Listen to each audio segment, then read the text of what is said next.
told us the purpose of his work. What was the writer's responsibility? He is duty bound not to sleep.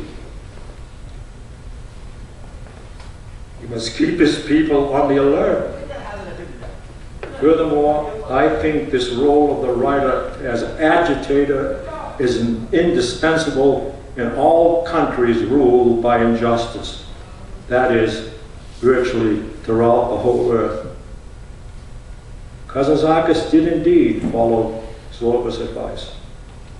It was an act of madness, if you like, to agitate for a new interpretation of the Christ story.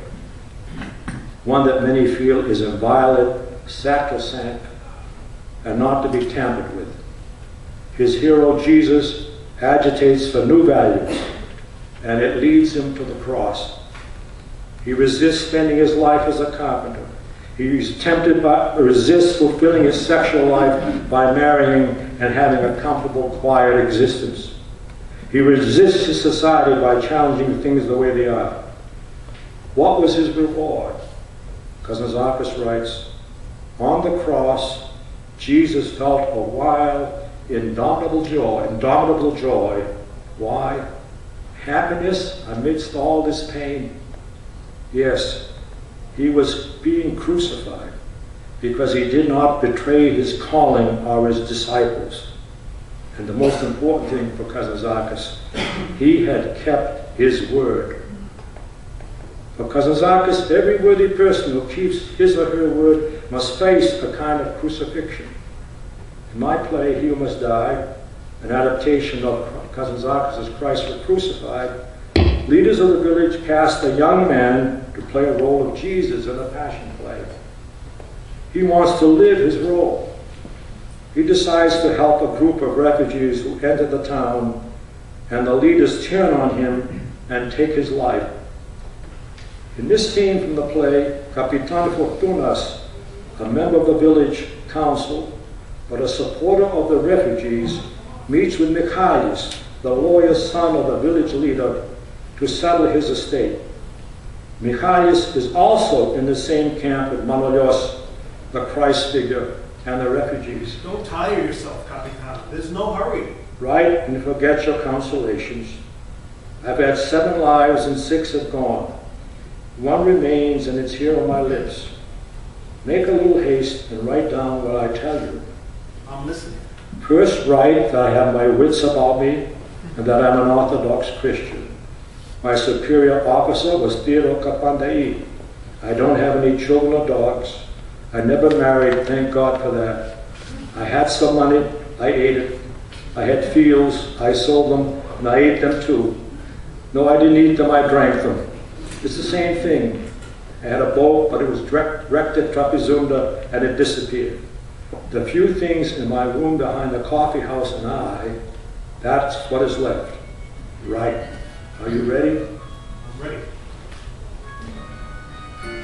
The demijohn Braki, I leave to the Aga.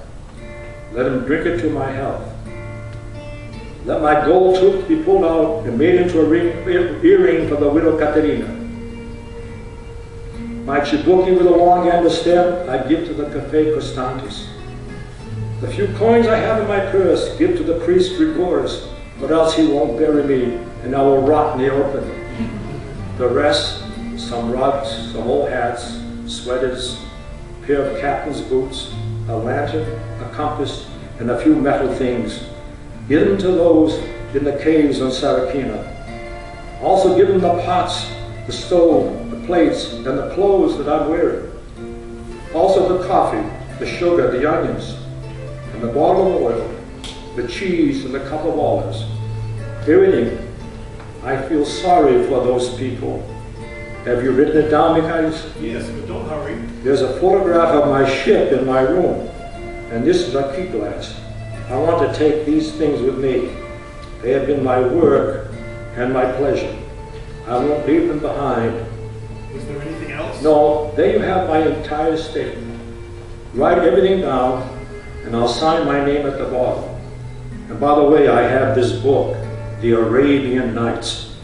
I want Manolos to have it. Michalis goes off to get a seal for the will. Malaios enters, and he and the Capitan talk about a trip they will take together. They dance, and it will be the final moment of happiness for Malaios. Like his hero Malaios, Kazantzakis was not afraid to take a difficult stance on an issue. In his biography of Kazantzakis, Nikos Rutakos writes, "Honor to those who in a time of ethical decline persist in standing tall, and heaven help them.